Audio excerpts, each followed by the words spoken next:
Welcome doctors to the PLAB 2 Preparation Tips series. In today's episode, we will be discussing the essential structure of UK prescription pages. Let's start with an overview of how the UK prescription is organized. The UK prescription is divided into distinct sections to ensure that medication prescribing is accurate and safe. Each section serves a unique purpose, such as managing regular, once-only, or as-needed medications. It is important for healthcare professionals to understand these sections to ensure comprehensive care for their patients. Now let's look at the key prescription sections in more detail. The once-only or pre-medication section is for medications that are administered just once, such as stat doses. Here, you will find essential details like the drug name, dose, route, time, and date of administration. The oxygen section focuses on oxygen therapy.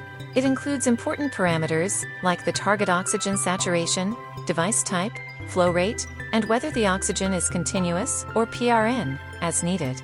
The antibiotics section records vital information for antibiotic treatment, including the name of the antibiotic, dose, route, and the start and stop dates. Finally, let's review the additional sections for regular and as-required medications. The regular medication section is for chronic or ongoing medications. It includes details like the drug name, dose, route, frequency, and duration of treatment. The as-required or PRN medication section is for medications given only when needed, such as painkillers or palliative medications. This section will list the drug name, dose, route, the interval between doses, and the maximum amount that can be given in 24 hours. Understanding these sections will ensure safe, effective prescribing, which is a critical part of patient care in the UK system.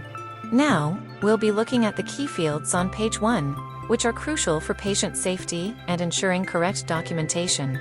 Page 1 contains essential fields that should never be overlooked. These include patient and hospital information, allergy information, VTE assessment check, the once-only/pre-medication section, and the oxygen section. Each of these fields plays a vital role in making sure that the patient's treatment is safe and that the healthcare team is aware of any critical details that could impact care. The first section in the top left-hand corner is for filling out hospital information. This includes details like the ward, hospital name, and the consultant under whose care the patient is. Most of this information will be provided in the handover sheet, so make sure to refer to it carefully. Next, we have the date of admission, which must not be confused with the date the prescription is written. This information will also be on the handover sheet or in the candidate information, so double-check it to avoid errors. Then, there's the date written section, which refers to the actual date of writing the prescription. In your exam, this will be the date you're filling in the chart. Ensure you write the correct date, as this can affect the timing of medications. The chart section labeled Chart Dash of Dash is used when a patient's medication is spread across multiple charts. For instance, if you are using only one sheet, you'll write 1 of 1. If a second chart is needed, it will be noted as 1 of 2 on the first chart and 2 of 2 on the next. Let's move on to the weight and height sections, which must also be filled out using the details from the handover sheet. These values are crucial, especially when calculating drug dosages, so be sure to enter them correctly. The last field on this page is the date rewritten section. This is filled when the chart is rewritten or when an additional chart is attached on a different date. The original date of writing and the rewritten date must both be clearly documented to track any updates or changes. Accurately filling out these fields ensures proper medication management and clear communication with the rest of the healthcare team. It also minimizes the risk of errors, which is essential for patient safety. Remember, attention to detail here can significantly improve the quality of care you provide. Let's discuss how to correctly fill out the patient detail section located at the top right-hand corner of page 1. This section contains essential patient information. In most cases, you will receive a sticker or label with these details to attach. However, if no sticker is provided, you will need to enter the information manually. The first piece of information is the patient's hospital number, which can be found on the handover sheet. Next, you will write the patient's full name. The patient's address should also be included, which is typically listed on the handover as well. Additionally, you need to record the patient's date of birth and their NHS number.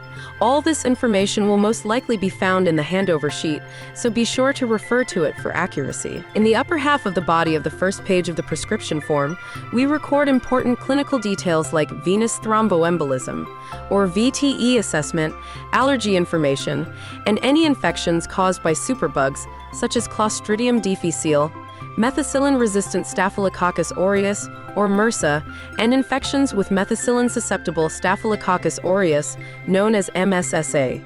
Each of these plays a vital role in patient safety during their stay in the hospital. Let's first focus on the VTE assessment. Based on UK guidelines, a VTE risk assessment must be completed for all adult inpatients upon admission to reduce the risk of deep vein thrombosis or pulmonary embolism. In practice, you will always tick the VTE box in the patient's prescription form to indicate that the assessment has been conducted. Not only is this crucial for safe patient care, but it is also a mandatory requirement that shows compliance with national guidelines. Next, it is essential to confirm and document the patient's allergy status before any medication is prescribed. Make sure you accurately record the specific agent or substance the patient is allergic to and describe the type of reaction they experience upon exposure. If the patient has no known allergies or NKA, mention that clearly and put a dash in the reaction section to avoid any confusion. Additionally, ensure that you fill in your name in full and sign the section, along with documenting the date on which this information was recorded, which in your case will be the exam date.